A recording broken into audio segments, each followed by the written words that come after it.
The entire team at the Emsolation podcast acknowledges the traditional custodians and cultures of the lands and seas on which we live and work. We pay our respects to all First Nations peoples, elders and ancestors. We acknowledge that sovereignty was never ceded and stand in solidarity towards a shared future. I personally want to acknowledge the traditional custodians of the land on which I record this podcast every week, the Wurundjeri people. I recognise their continued connection to the land and waters of this beautiful place I call home. Always was, always will be.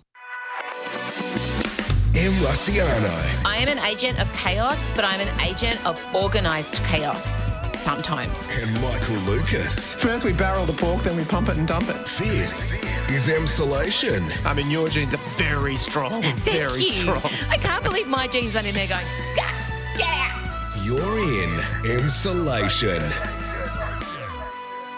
Hello there and welcome to Emsolation. My name is Em Russiano. I'm a writer, a singer, a stand-up comedian, a maximalist power queen, a neurodivergent magic brain, a podcaster, and together with my best friend since I was 11, screenwriter and podcaster, Mr. Michael Lucas, I bring you Emsolation every Thursday. And I'm going to be super profesh in this intro because Zeke, my editor, has been forced to create a radio play because I had a disaster on Mother's Day and he has been editing for close to 6 hours. So this is going to be smooth and profesh. How are you? I am at fever pitch, obviously. My show opens on Friday night at QPAC in Brisbane. We are sold out. We are heaving. I haven't been on stage in close to 18 months. I'm expecting to just explode in a cloud of anxiety, gin and glitter. And my goodness, you'll be getting your money's worth, even if that happens. The band are cooking. We had our last rehearsal on Monday night. I have... it's really therapy. I'm workshopping so many things on stage, I realised. But, what's new? That's okay. It's good. And I promise you're all going to leave, at the very least, thinking, thank God I'm not her. So that's what I can promise you. Then we head to Sydney the week after, and then the week after we're in Adelaide. So it's all happening. She is going to be live and unleashed. My goodness. Now, a little update on one Malcolm McDonald, aka the man with the penis on his arm. Last week I left you vowing to view the documentary entitled The Man with the Penis on His Arm, and I've tried so hard. That documentary is harder to view than anything I've tried to see in my entire life. I joined some kind of Sky app thing. I've tried to get not a VPL, that's a visible panty line, a VN, the thing. I tried to get a fake English thing to allow me to access.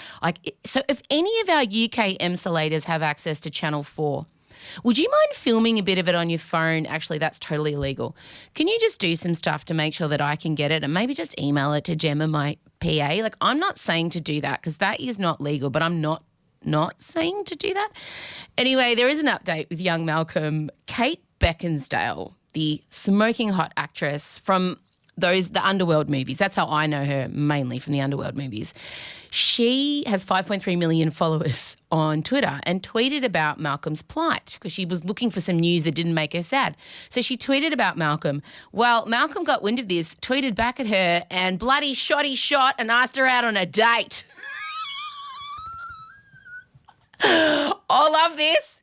This guy has ironclad ego. I love it. His dick's in place and it's ready to go. And he's decided he's going to christen it in Kate Beckinsale. Why wouldn't you? Well, she knows it works. She'd be able to view images of it. He'd be able to send through a reference. It'd be fantastic. So Malcolm's doing well. Malcolm is loving newfound fame. I'm still trying to watch the documentary. Please, somebody help me out. It is not available in Australia. If anyone listening here is affiliated with Stan or Netflix or ABC, SBS, this will rate its dick off. I'm not joking. It will outrate Big Brother. It will outrate the news. It will be the #1 show in Australia. I will promote it for you for free. I'll be the face of it. I'll be the face of the man with the dick on his arm. Happy to do it. If you haven't listened to last week's episode or the week, this is going to be very confusing. All right, what you're about to hear is a masterpiece. I'm not even going to pretend. I'm not going to be shy or humble. We have built for you a stunning recreation of my disastrous Mother's Day. All right. We also talk about the new Top Gun movie. Michael and I watched the original together last week and just reminded of how homo-erotic it is. So many shiny men sucking their guts in their high-waisted Levi 501s. God, it's so good. We also touch on the election, of course, and this shambolic leaders debate over the weekend. And there's another debate coming which we're really excited about. It's a jam-packed episode. I know you're going to love it. Make sure you are following us on Instagram because anything that we mention and you think you might miss goes up on the gram at Emsolation Podcast. And we make beautiful videos of some of our chats. So if you've ever thought, gee, I'd love to watch a video of the podcast, you need to go and check the main page of Instagram because sometimes the algorithm squashes us because we talk about men with dicks on their arm. I don't know why they think we're inappropriate, but a lot of the time we get shadow banned because of our content. Boo, Instagram. All right, enjoy it. You're going to enjoy it. It's going to be so fun. Okay, play the music.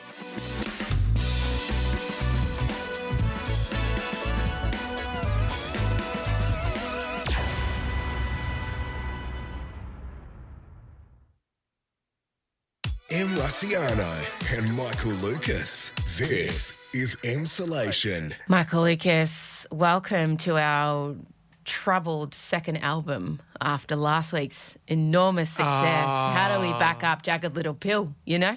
Yeah. Although, no, to be fair, we did back up Jagged Little Pill because that was our second time reviewing 365 D&I. So the sophomore album was a success. That's right. How do third albums generally go? What was Madonna's third album? Oh, it was brilliant. It was True Blue, and it started, I mean, Live to Tell, first single, second single, Papa Don't Preach, third single, Open Your Heart. Then we're into fourth single, Lala's La Bonita. I mean, it's just all killer, no filler. Hi, gay. You should see. It was a high-selling album up to that point. Okay, who produced it?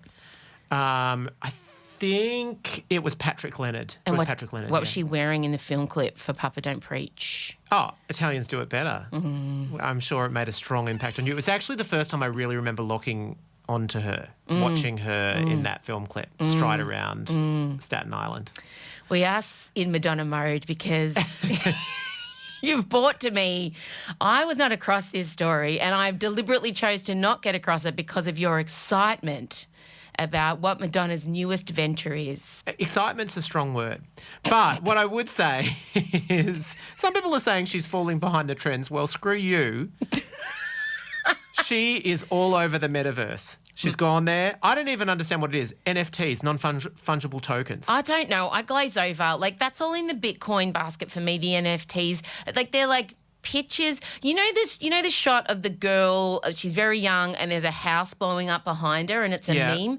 The person who owns the original one of those, I think that's like what an NFT is, and it's worth in computer money like millions. Well, she owned an NFT of a tattooed ape that is now her icon on Twitter, and that is, she paid 180 ether for it, which works out to be $560,000 for it. This is so, welcome to Tech Talk with Em and Michael. That's right. But now she's made her own NFT series. What? It's 3 digitally rendered videos. Yes. It's called Mother of Creation. We set out to create something that is absolutely and utterly connected to the idea of creation and motherhood. Using the opening of each video is essentially me giving birth, whether I'm sitting on a tank in a post-apocalyptic city or I'm in a hospital bed in a very sterile laboratory environment. I'm doing what women have been doing since the beginning of time, which is giving birth. But on a more existential level, I'm giving birth to art and creativity, and we would be lost without both. In the metaverse, so everyone knows, you can look however you want. Like, I could really go to town. We were talking about regrowing boobs on our back and growing a dick on our arm in last episode. How did you feel when your penis fell off? I mean, that's nothing compared to what you can do to yourself in the metaverse. Right. Well, it won't surprise you to hear that Madonna has chosen to look like a porcelain-skinned, flawless, big-bosomed, red-lipped, immaculate, blonde-haired goddess. It's a mirror image. It's basically how she's chosen to look in most Instagram posts with 800 filters on. Good. If it were me, I'd do the same. As if I'd go bigger with the boobs, as we all know. Like, my waist would make Dolly Parton look positively voluptuous. My feet would be tiny. I have such big feet. Oh, in the metaverse, I'd be a size 5. Oh, have you got that in a children's 5? Like, oh my God, the things I would do. I would be blonde one day, brunette the next, Christ, blue-eyed. Just once I thought about being a blue-eyed. The metaverse, if I'm ever allowed to go there, she'll never return. She'll never come. I'll never come back. I reckon you should go boldly in and say, I want sports socks with golf balls in them. I want, no. When that character leans over, Tyrannosaurus Rex arms. No, T-Rex tits for me in the metaverse. Just perfection. In the metaverse, like my breasts enter, my body comes 5 minutes later. Wow. So I hit in my back, go big or go home. But where she has... I should never be allowed in the metaverse. No, I'm getting that feeling. I'm terrified. But what is she doing? So she's created 3 digitally rendered videos, and so as starring a nude version of herself. But here's what I love. She plays a nude woman, and you get a full frontal view of her giving birth to flora, fauna, and technology. And this is a collaboration, a year-long collaboration with Mike Winkleman, who's known as Beeple.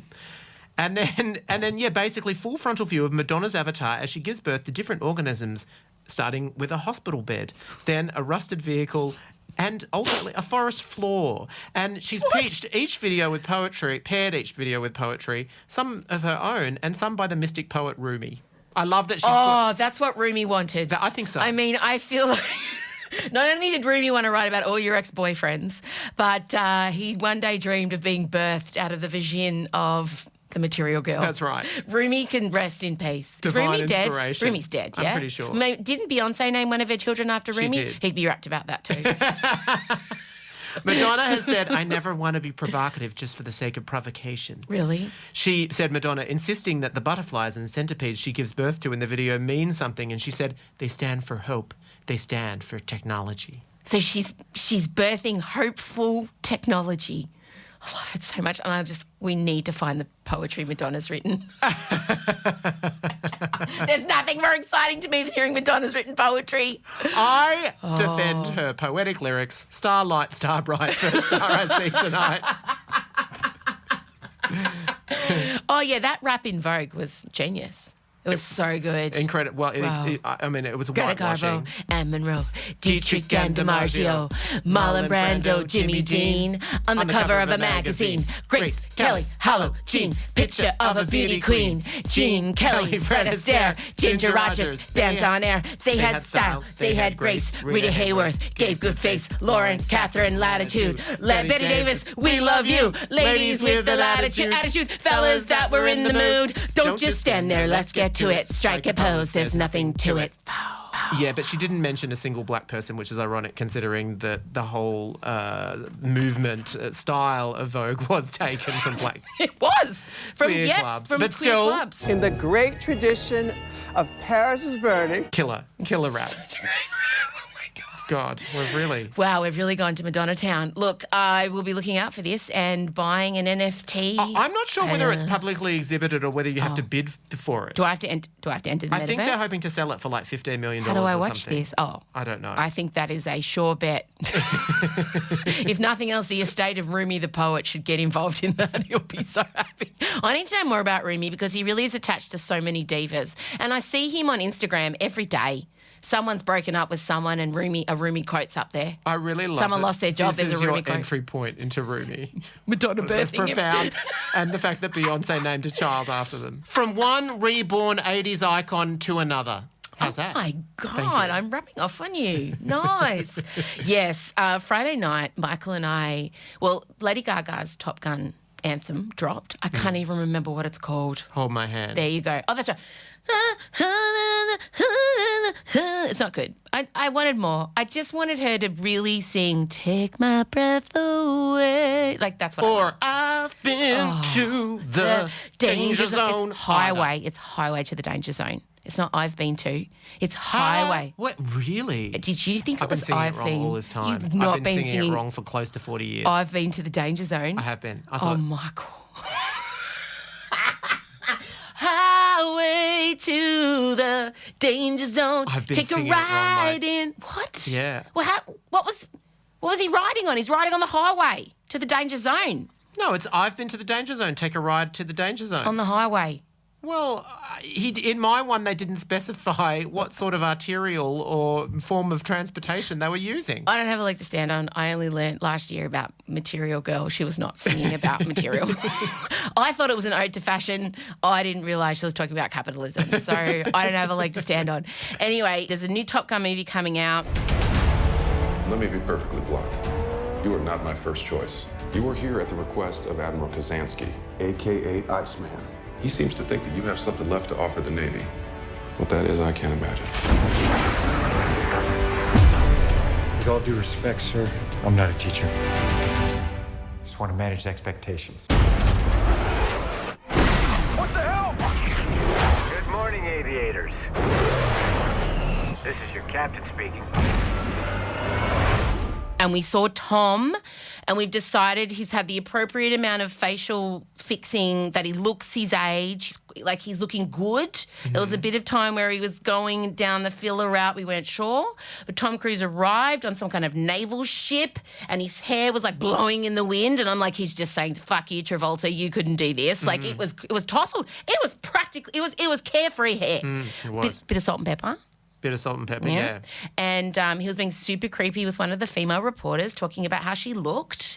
On brand for Tom. Yep. And so first of all, I want to point out the level of wankery my best friend has achieved. Before we popped on Top Gun, he bought out his vinyl collection like it was 1994 and asked me to pick which vinyl I wanted to play. Yeah. And I looked at him and said, what now? Yeah, I know. What? I'm really aware of the fact that this is the ultimate level of wankery, but it came through Emsolation because at the Christmas special, you put me on the spot and said, what do you want for Christmas? And I said a record player, and Adrian was there. Oh, I love that. Yeah, I got it. Wow. Yeah. And what was your first vinyl purchase? Immaculate Collection. Hi, gay.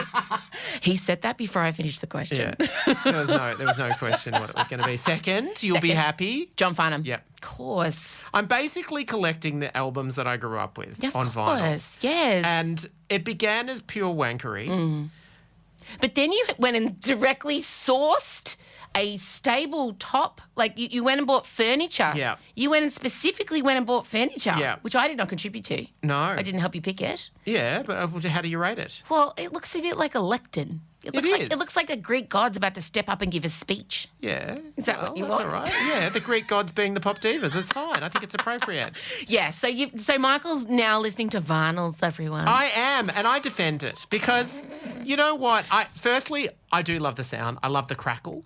I love that you have to listen to a whole album. I love that you sit there with the lyrics like you did when you were a little kid. Your voice. I mean, we have the John Farnham vinyl in the Emsolation studio right now, still got plastic on it because I'm Italian. I also love that it's tangible. Like I went full Spotify and thank you. Of course, we love Spotify. Yes, but it works well with Spotify because I feel like you use that to find out what you're into, and then when you really love an album, you decide I want to hold it in my hand on an expensive wanky thing and just go through the process of putting it on, hearing the little needle go down. Yeah.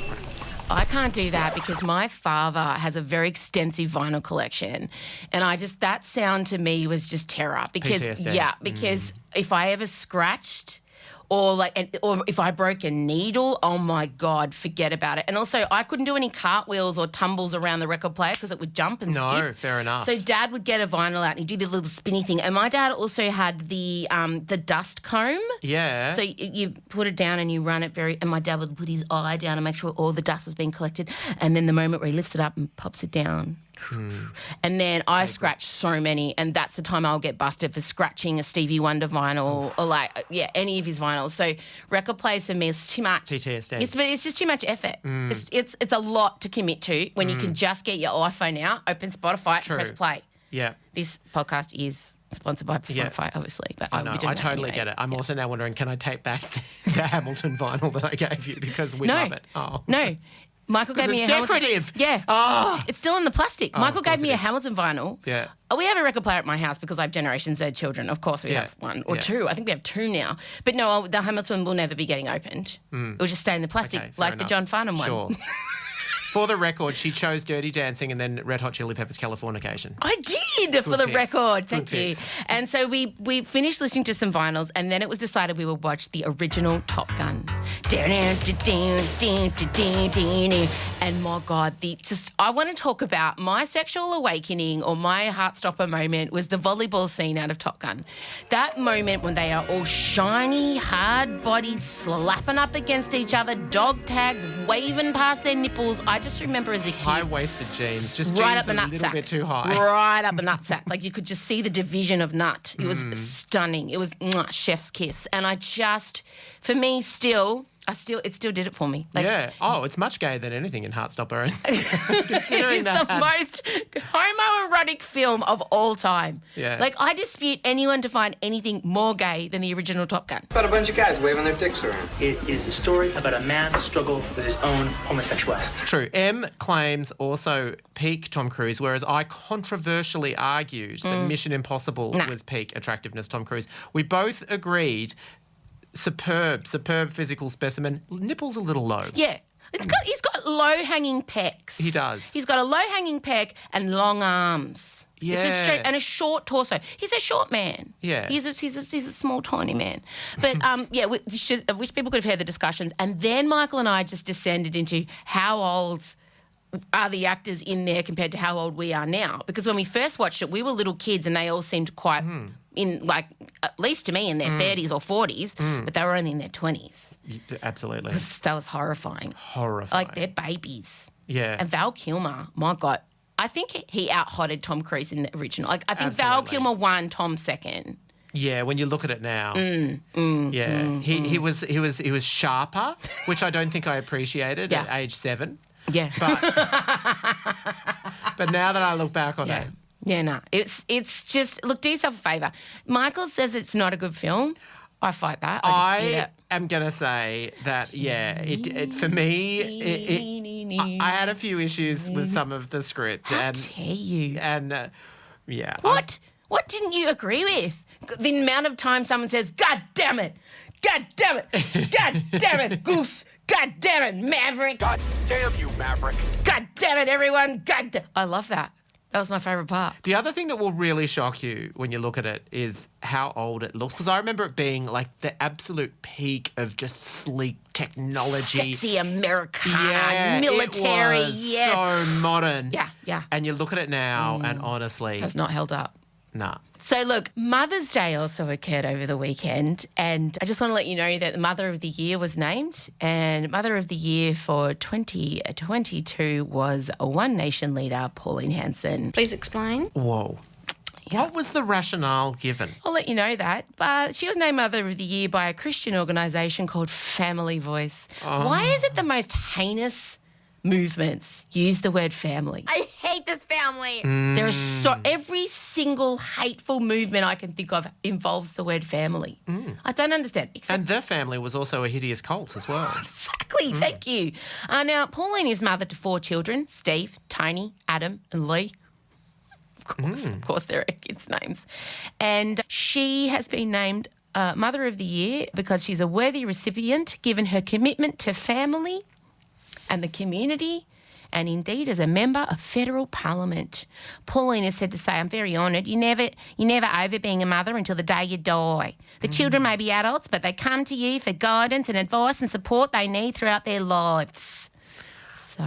Oh, my God. So in the Emsolation group, so this set the tone for Mother's Day for me. This set me off. Okay. Mother's Day. Australia's premier anti-vaxxer and racist has already been named as Mother of the Year. Yeah. So. What the fuck is hell? Like, cool, guys. Forget about all the other incredible mothers out there. Forget about everyone else out there, actually doing good things, progressing society. No, we're going to give Pauline Hanson Mother of the Year. So that fucks Mother's Day out for me, right? And then my family get involved. I noticed on our Facebook group a whole thing happening. And the post was, who else wants to vent about the shitty effort their partner put in on Mother's Day? I'll go first. And it has just teed off. So many women had bad Mother's Day.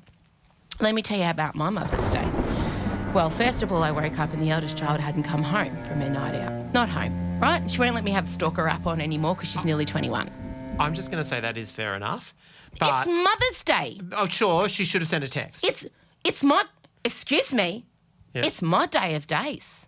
Yes. For one day, she can come home on a Saturday night. I don't care if she gets in at 4 a.m. You get in and you make mummy breakfast, right? And she's the only reliable fucking member of my family. So as soon as I realised she wasn't home, I'm like, well, I'm not getting breakfast. Sure enough, I'm Nostradamus because I didn't get breakfast. In Chella's defence, and I realise I can't tell you the eyes that I'm looking at right now. I can't tell you. James is filming right now, so that's the camera's right in. Yep. Well, I'm going to say that you have got an extraordinary amount of access to Chella and support from her over these past years in particular, and she is indeed going on to... Anyway, I'm going to shut up now. You don't think she's had an extraordinary amount of access and support from me? It's been a very mutually beneficial arrangement. It's one day of the year. Okay. It's one day. I don't care if it's your musical after party. I don't care. She had also finished the production of Footloose. It was the last night, which is a big event. Anyway, but Mother's not Day. making excuses. But okay, she was late. How late? Midday. No text. Didn't let me know. Odie slept till 11 a.m. Ooh. And let me guess, you're probably up dealing with Elio what time? I was up at 7 dealing with Elio while Scott was wandering around, I don't know, with his dick in his hand. Who knows? How did you feel when your penis fell off? So I'm storming around, and at about 9 o'clock... I'm sure you're being very gracious about it. No, I was sobbing. I was crying. I was so sad. I just burst into tears when I realised all I wanted was breakfast in bed. I don't want gifts. I don't want anything. Chella actually got me an amazing gift, which we'll get into. Okay. She almost looked angry that she had to... Yeah, like I did have to. Yeah. Such a good gift. But not yet. So I'm literally walking around like I'm crying, I'm sobbing. This is like the worst Disney movie you've ever seen. And so I get myself dressed. I don't do any makeup though, because I'm being dramatic. I want to look sad. I don't want to go out looking fabulous. And I scoop Elio up and I take myself down to a cafe on the saddest little, like, fucking pathetic. I'm sitting there like sobbing quietly in the corner of a cafe with my 3-year-old, sipping my own coffee. Didn't have an appetite, didn't get it. So I didn't even get any breakfast on Mother's Day. Then I had to take him to look at a Ferrari in a window. And then we like drove laps. And then I went to a nursery because I wasn't going home because only 20 minutes had passed. I had to make a stand. I couldn't go home after 20 minutes. It didn't take me that long to drink a coffee. I mean, it took me 3 minutes to drink the coffee, let's be honest. And then I'm like, okay, so then we went to a nursery. So I'm traipsing Elio around looking at things I don't give a fuck about.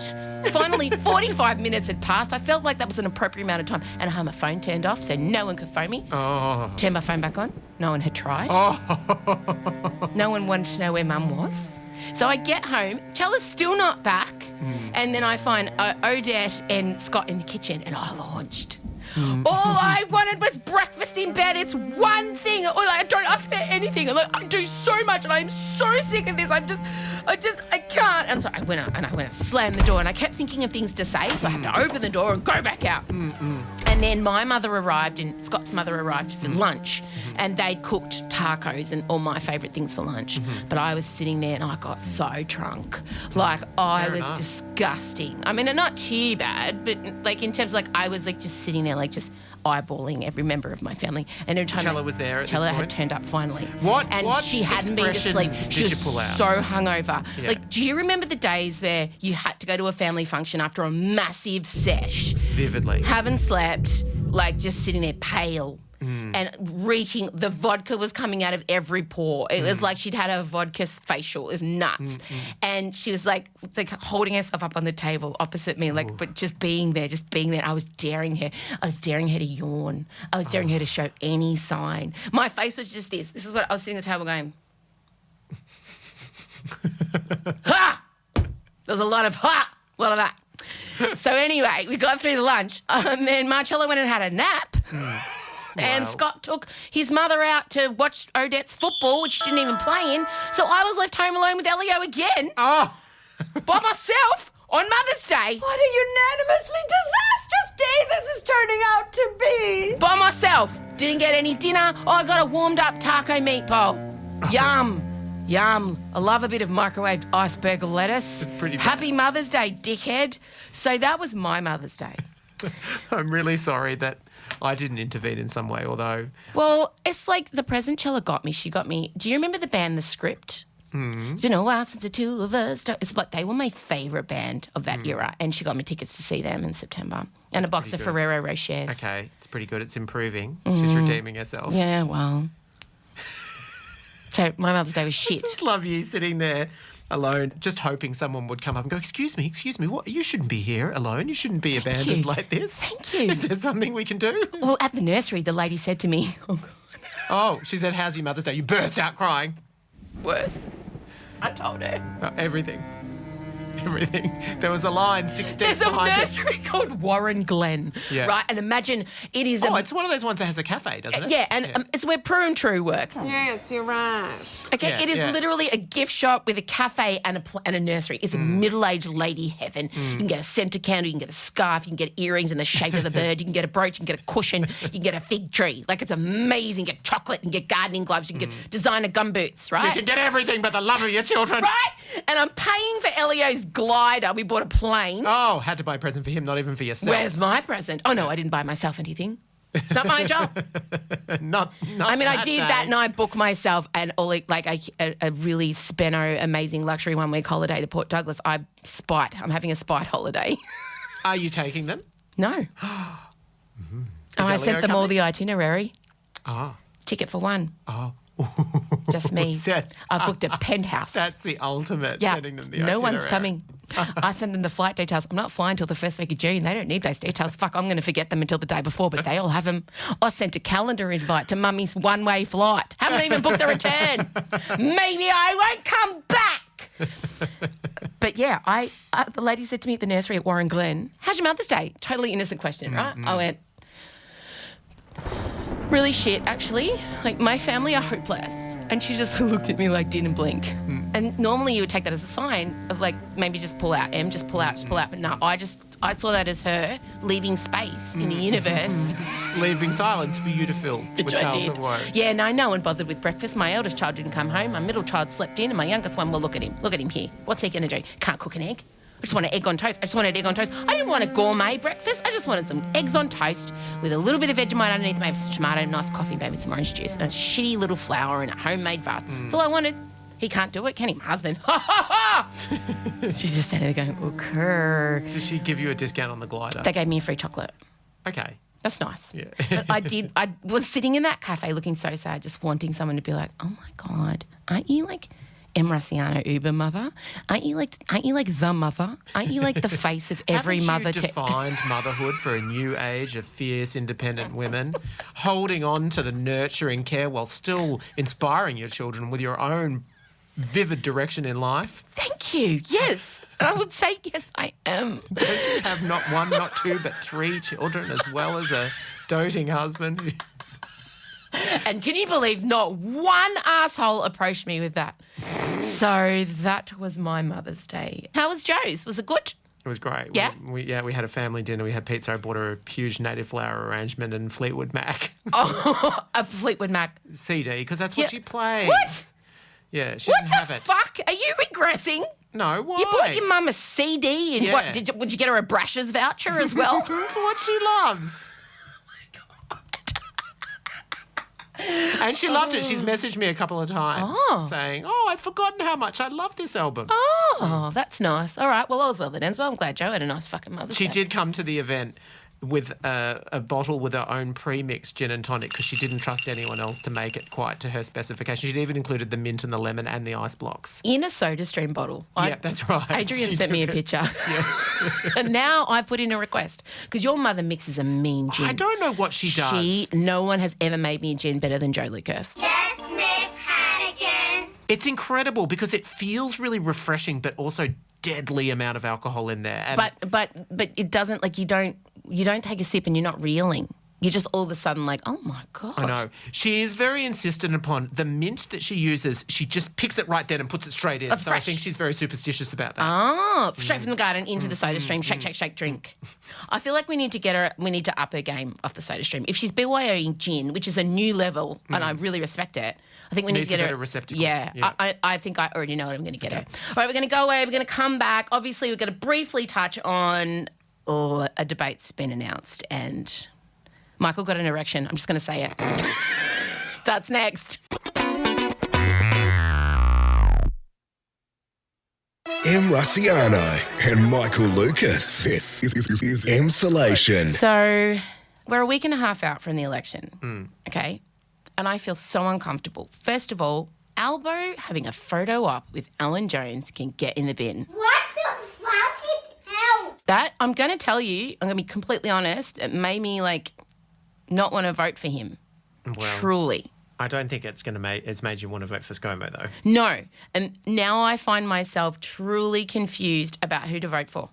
I mean, I know, obviously everyone knows it's not a secret, I'm left-leaning. But definitely decided I don't want ScoMo in there. But Albo, today, Dan Andrews went ScoMo today in the most fiery, incredible rant. This is what desperate people who have built nothing and done nothing, got an excuse for everything and a plan for nothing. This is the sort of stuff that comes out of Prime Ministers who have just run out of time. And it was unrelenting, and he was yelling, and then Albo was just kind of hovering around like Gollum. My precious. Precious. That's a Lord of the Rings reference. So Dan is doing... Thanks, Em. I did know that, well, by the way. Like Gollum, my precious. I know, but you don't watch those movies. So... Okay, sure. Do you watch Lord of the Rings? Yes. Why have we never spoken about it? Well, I watched it when it was on at the movies, but it's a very famous quote. Okay, sorry. So he's so offended, gang. I don't think I've ever offended him more. I don't know. It's like Jack saying, I'm the king of the world. That was a Titanic reference, by the way. I mean, I know. I would be grateful for that. Okay. Because it's a nice reset for the audience too. Okay, sure. There's other people listening. Sure. It's not just you and I. Yep, gotcha. So I just feel like Dan is showing kind of what Albo should be doing, so making him look even weaker. And then this picture with Alan Jones smiling and shaking the hands. And then the debate on Sunday, which I've just seen snippets of. But you can do a reenactment. Well, it was just a whole lot of, well, no, that's not what it was like. No, I didn't say, no, yeah, I think you did. No, I did not say that. That's not what it was. No. That was like that. That was it. Yeah. And then, for some reason, the moderator felt the need to ask these two middle-aged men. In a sentence, how do you define a woman? That was when I signed off. Why? Because, it was trying to bait them to just wedge. Traumatise the trans community? Yeah, exactly. It's not an election issue. What a woman is not an election issue. No, I know. And the fact that they keep centering this... It's trying to spark up a culture war, and all it's going to achieve is just hurting vulnerable people, and it doesn't illuminate anything, and it was really cynical and horrible, but the only saving grace was that they both said, adult female, and moved on. They didn't take the bait or make it any more complicated than that. And the moderator was kind of like, because it's been quite a topic of some debate recently or something like that. Oh, no one's debating. No one is debating the definition of a woman. Unless you have, way too much time on your hands. And even then, I was wild when I saw that. I know. So I just feel like, what the fuck do we do? I don't know. And there's all this talk of, it's going to be the election for the independents, right? This we know. It's their it's the time to shine. Josh Frydenberg is probably going to lose the seat of Kooyong. And Tim Wilson's looking vulnerable too. So we're going to be left, as I have predicted... Hung Parliament. Well, not necessarily.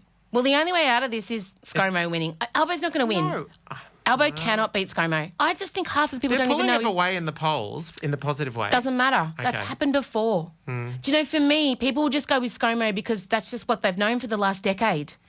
You know what I mean? Because Albo's not giving them enough of a reason not to, and ScoMo's just what they've known for 10 years.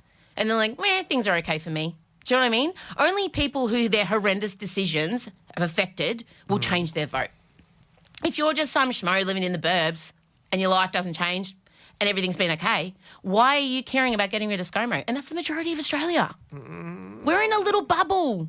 Don't forget this. He's been so useless and has a horrible smirk. Yeah, but only for people like us who care about the vulnerable communities that their terrible governing affects. There is an alarming percentage of people that say they're still undecided, which blows my mind. Yeah.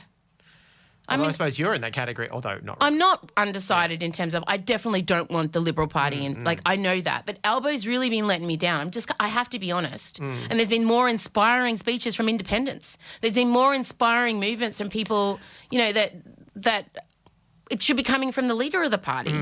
So I don't know. But what I do know is that on Friday it's been announced that there'll be a foreign policy debate at the National Press Club beamed live into our lounge rooms between the shadow foreign minister and the current foreign minister, and our preferred prime minister, which is Maurice Payne v Penny Wong. Oh, my God. Finally, the Wong star is getting out there. On the debate stage. And Maurice, she better wear a lady tenor because I'm telling you what, Wong's going to destroy her. There's so much about this that I'm actually surprised that Maurice has accepted this. I'm getting the feeling Maurice didn't get choice because of the polls. Well, all I can say is this is coming hard off the heels of the Solomon Islands. Yep. This is the worst foreign policy blunder that we've seen in the Pacific since World War II. And Penny has been building those killer lines. Yeah. Like, she's got the scalpel ready. And it's really hard to defend. They stopped engaging properly with Solomon Islands. They insulted them. She never went there. She hasn't been there in 3 years. Well, she's just been there this week. A bit late. Mate, Wait, let Maurice. And what's happened? They've sold land to China. Yeah, and they've formed a security pact with China. So congrats, now China has this base essentially very close to us. It's an absolute strategic disaster and a massive win for China, and it is an absolute disaster. And Penny, And remember, Penny is of Chinese descent. Yes. So sending her in to completely destroy Maurice covers all bases. It's perfect. And Penny's normally quite measured, but she went out hard against Maurice. Hard. And never done it before. And now they're going to debate. Now they're going to be next to each other. This is wrestling for us. Oh, totally. This is I will be on a plane to Brisbane because I've got my show Friday night. I'll be expecting, you'll have to be live tweeting it. I don't know. I know you've got the Newsreader season 2 kicking off, but we have very important things to be discussing. I know. They're both intensely measured, but with Maurice, you can still see the tightness and the pain. With Penny, it is just it's just unbelievable. It's going to be so good. I mean, it's going to be Penny in a landslide. Obviously. Yeah, I can't see any other way for it to go because it's just going to be purely Maurice playing defence about the indefensible. Yeah, it's going to be good. It's going to be great.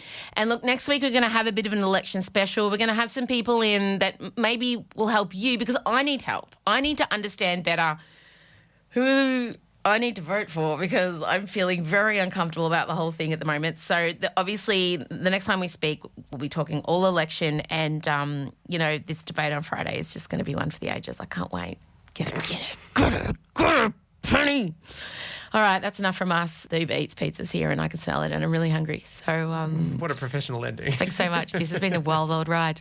We'll talk next week. I'll have done my opening night. It'll be done. I'm sure it's going to be fine. Yep. Oh, that's seeming incredibly cool. No, it is. It's going to be so fine. Great. That was not good. You were not paying attention. I actually really think it is. Yep. It's fine. It's going to be fine. It's going to be fine. Magical. Okay, bye. This is Emsolation. Well, that's it. We're done. How good was our radio play? There's going to be more of that. Poor Zeke. He's just shuddering in a corner somewhere. Hey, I want you to know that I did do some research on Rumi, and Rumi is long dead. He's a 13th century Persian poet, Afghanistan now, but was previously Persia. Rumi is Jalal al-Din Muhammad Rumi, and oftentimes I see Rumi on Instagram because someone I follow's boyfriend has broken up with him and there'll be a Rumi quote. And Madonna using Rumi and Beyonce using Rumi and Chris Martin has used Rumi too. I don't know that Rumi would be cool with that now that I've done my research on him. He's often referred to as like a mystic saint and scholar. And also he's the best-selling poet in the States, although Rumi probably never went to America. But what seems to be left out, and this is what I didn't realise, is that he was a lifelong scholar of the Quran and Islam. And none of his Islamic religion exists in any of the English translations. So the Rumi quotes that have been stitched onto stunning throw pillows and are at your auntie's house next to a Live, Life, Love poster, none of the original meaning and context behind Rumi's work is actually there. It's been taken out. So I want you to know that it's cool because if you want to use Rumi to make yourself feel better, and look, Madonna's giving birth to him, so okay. But I want you to all remember the origins of Jalal al-Din Muhammad Rumi. I want you to remember he's a 13th century poet who was deeply religious. And I was really affronted by it all. And then I went and read them, and I Googled most popular Rumi poem. And I read it. I was like, oh, okay, I get why broken down middle-aged women love him. I'm going to read it to you. I'm going to read you this entire poem. Now, maybe you'll get a bit uncomfortable because I'm going for a long time. And my radio training makes me just want to give you a tight 30 seconds, right? But this is a podcast where we did the entire Vogue rap without flinching. So I'm going to read to you. It's called The Guest House. And when I read it, I was just like, oh my God, this is speaking to my soul. I am Rumi. I am Jalal ad-Din Muhammad Rumi. I am not. But I get it. It's called The Guest House. This being human is a guest house. Oh, she's putting on her play school voice. Did you feel that? Did you feel that gear shift? Here she goes. The guest house. This being human is a guest house. Every morning a new arrival, a joy, a depression, a meanness, some momentary awareness comes in as an unexpected visitor. Welcome and entertain them all. Even if there are a crowd of sorrows who violently sweep your house empty of its furniture, still treat each guest honourably. He may be clearing you for some delight. The dark thought, the shame, the malice, meet them all at the door laughing and invite them in. Be grateful for whoever comes, because each has been sent as a guide from beyond. I mean, I get it. That's amazing. You know what? But I just wanted you all to be more educated on Rumi because I was not. I was throwing him around like maybe he was some kid in Brooklyn, but he's not. He is a 13th century scholar and poet. He studied theology. Respect, Jalal ad-Din Muhammad Rumi. Okay, well, we started with the man with the dick on his arm and ended... Yeah, Rumi, again, would be wrapped. Rumi would be just... like he's just wrapped. Oh, God. All right, I'm off. I'm going. See you Friday night, Brisbane. So excited. Don't forget to watch the debate on Friday. I'm out. Do all the things. Follow us on Instagram. Sign up for the newsletter. Become a patron. I don't know. Just support us as you already are. All right. We'll see you next week. Bye. Emsolation with M. Russiano is a Spotify exclusive podcast recorded at Down the Hill Studios. Hosted by M. Russiano with Michael Lucas. Executive produced by Benjamin Wasley. Produced by M. Russiano. Edited by Ezekiel Fenn at Entente Music. With videos by James Henderson. Socials by Marcella Russiano Barrow. With assistance from Jem Evans and Georgia Watts. Plus, occasional offer shelf installs and flat pack wrangling from M's dad Vincey. Get more Emsolation by following us on Instagram at Emsolation Podcast. You can also sign up for our weekly newsletter. Join other Emsolators at the Emsolation group on Facebook. The answer is Harry Styles. And please take the time to share this podcast with a friend and make sure you're following us on the Spotify app by hitting the follow button. Thanks again for taking time out to listen to this week's episode, and we look forward to chatting with you again soon.